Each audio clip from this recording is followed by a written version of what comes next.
मिल रही है कि 5-6 घंटे से आग लगी हुई है पीएमसीएच के दवा वाले भंडारण में और प्रशासन के ज़रिए मीडिया को वहाँ जाने से रोका जा रहा है। आग पर अभी भी काबू पाने में काफ़ी मुश्किलें आ रही हैं।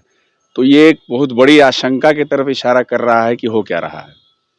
आग लगी है अगर तो उसके कारणों की पड़ताल हो, प्रॉपर जाँच हो।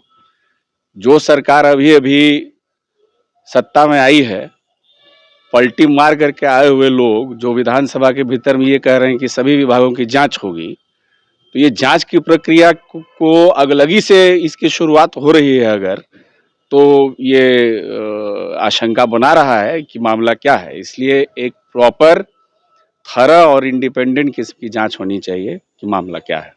इससे पहले भी इसमें सरैया में लगा था, सुपरिटेंडेंट बोल रहे कि दवा वहाँ रखा हुआ था, किसी भी क्षति नहीं है, और डीएम ने बोला कुछ क्षति है।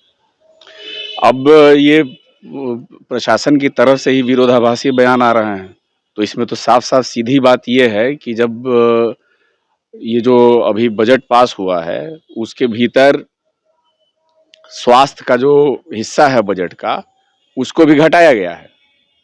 तो एक तरफ वो बजट का हिस्सा घट रहा है, पीएमसीएच जो सूबे का सबसे बड़ा अस्पताल है, इतनी बड़ी निर्भरता है बिहार के मरीजों की उस पर, दवाओं का वहाँ पे वितरण होता है, वो अभी निर्माणाधीन है। उसमें आग लगी है और उसमें नहीं जाने दिया जा रहा है, उसके तथ्य सामने ठीक से नहीं लाने दिया जा रहा है, तो ये बड़ी आशंका की तरफ इशारा कर रहा है। और जिस तरह से खींचतान मची हुई है, विभागों की जाँच होगी, तो जाँच होगी तो इसकी पारदर्शिता, जाँच की पहली शर्त पारदर्शिता। आप रोक क्यों रहे हैं जाने से? सूचनाएँ बिहार के लोगों के सामने क्यों नहीं आ रही हैं?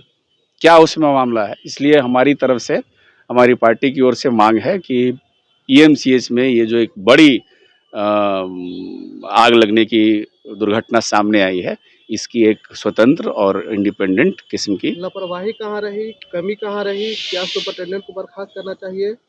निश्चित रूप से जांच जब होगी तो ये सारे तथ्य सामने आ जाएंगे कि कहाँ पे लापरवाही है या इसमें कोई सचेतनता का पहलू है। ये बातें सामने आ जाएंगी और जो भी दोषी हैं उन पर कड़ी कार्रवाई होनी चाहिए। लेकिन जब एनडीए की सरकार आती है, कोई बीच में सरैया में लगती है, कहीं सचिवालय में लगती है, ये क्या?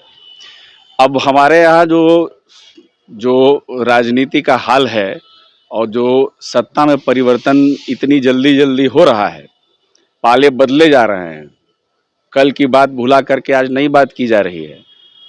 और जिस तरह से अभी खेल चला, सत्ता पक्ष के दोनों दलों के विधायकों को, दोनों ही दल भाजपा और जदयू के लोग अपने ही विधायकों पर इतना जोर जबर करते हुए वो सारे तथ्य सामने आ रहे हैं।